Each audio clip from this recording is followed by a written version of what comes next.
Bonjour, à la une des quotidiens parus ce mercredi 28 février 2018, l'Observateur consacre sa une du jour aux polémiques autour de l'organisation des prochaines élections présidentielles de 2019. Macky fait face à Wade, titre l'Obs, qui revient sur la neutralité ou non des ministres de l'Intérieur Aly Ngouille Ndiaye, notamment suite à sa récente sortie où il affirmait travailler pour la réélection de Macky Sall au premier tour en 2019, ce qui pousse l'opposition à évoquer la jurisprudence Diouf en 2000 et Wade en 2012, qui avait tout bonnement nommé au ministre des élections, renseigne l'Obs. Par ailleurs, à la une de l'Observateur, la visite du président turc au Sénégal est évoquée. Dakar, Ankara, un enjeu à coût de milliards de francs CFA, nous dit l'Obs. Le président turc Erdogan attendu à Dakar aujourd'hui à 21h. À la une de l'Observateur, l'on s'intéresse également à l'affaire de la fillette tuée à Petit Mbao. Les révélations du certificat de genre de mort de la fille de 8 ans confortent la thèse du viol. L'assassin est toujours recherché par la gendarmerie, nous dit l'Obs. À la une du journal Le Quotidien, le ministre de la Justice Ismaïla Madior Fall s'est prononcé sur le phénomène de rapt ou enlèvement des enfants. Selon lui, la justice sera très ferme là-dessus. Toujours à la une du quotidien, Idrissa Seck est accusé de crimes écologiques par des conseillers départementaux qui parlent d'un bradage du domaine maritime de Kayar par Idi, ce qui pousse Yankoba Diatara du parti Rewmi à brandir la menace de la plainte contre les présumées diffamations portées sur Idrissa Seck. L'As, le journal, consacre sa une à la gestion des collectivités locales. Macky Sall dresse des garde-fous, titre l'As, le journal, pour cause. Le Sénégal s'est doté d'un conseil supérieur de la fonction publique locale.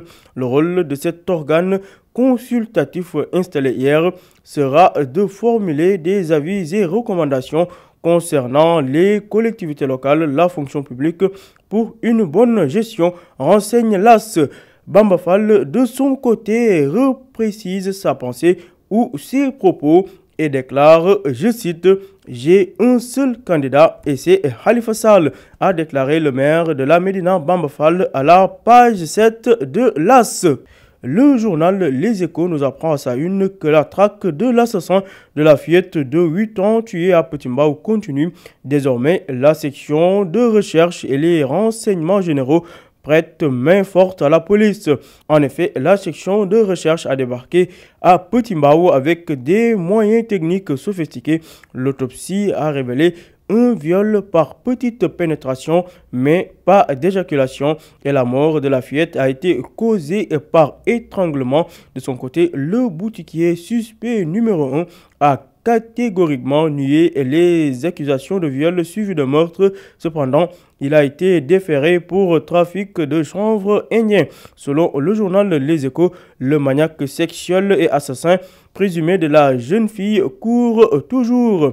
Restons à la une des Échos où nos confrères s'interrogent en ces termes. Le pouvoir craint-il des manifestations à quelques mois des élections? La gendarmerie commande des véhicules anti-émeutes et des véhicules blindés. Les voitures ont été commandées en Turquie et devraient arriver en mars. Le reste en avril et mai, nous dit le journal Les Échos. Polémique concernant la déclaration du ministre de l'Intérieur Aly Ngouille Ndiaye. L'ancien premier ministre Abdoul Mbaye taxe l'actuel ministre de l'Intérieur d'homme des basses besognes. Dans la même foulée, l'opposition appelle à un grand rassemblement vendredi 9 mars devant le ministère de l'Intérieur selon Les Échos. Vox Populi s'intéresse à la psychose due aux enlèvements d'enfants. La paranoïa gagne le pays, titre Vox Populi, qui fait état de 2 présumés kidnappeurs qui sèment la panique à Bargny, alors qu'à Touba, 3 kidnappeurs ont été pourchassés et l'un d'eux arrêté. Devant le phénomène, des Dakarois sont convaincus de la thèse des sacrifices humains, nous dit Vox Populi. Et puis, permis à point au Sénégal, entre méfiance et ignorance, ça craint la corruption à point, renseigne Vox Populi qui fait état d'un débat entre population, routiers, autorités, chauffeurs et experts. Tous se prononcent sur la pertinence du permis à point. Les détails à la page 5 de Vox Populi. Le journal Libération révèle tout sur la fraude massive lors du bac. Hallucinant, peut-on lire à la une de Libération, qui revient sur l'incroyable confession de Abdoulaye Nour, le prof de Machala, qui escroquait les candidats au bac.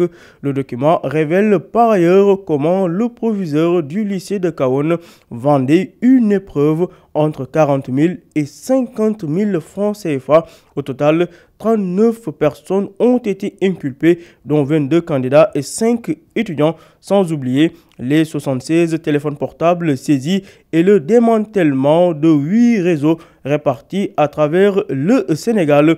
Tout cela à lire dans Libération. Pique contre Idrissa Seck. Le ministre de l'Habitat, Diène Farbassar, traite Idrissa Seck de schizophrène dans les colonnes de l'Obs. À la page 2 de l'As, un homme a été surpris en train d'égorger un enfant. Les faits se sont déroulés à Touba. À Yeumbeul, Darussalam, un dénommé Touré a profité d'une cérémonie religieuse pour violer une gamine de 12 ans à l'heure de la prière de Guéhé, renseigne Vox Populi, qui renchérit cette fois-ci sur l'affaire de la fausse douanière, une certaine Rose qui officiait au Molde dans le port autonome de Dakar et arnaquait des honnêtes citoyens. Tout cela à lire dans le journal Vox Populi. À vos journaux et bonne lecture.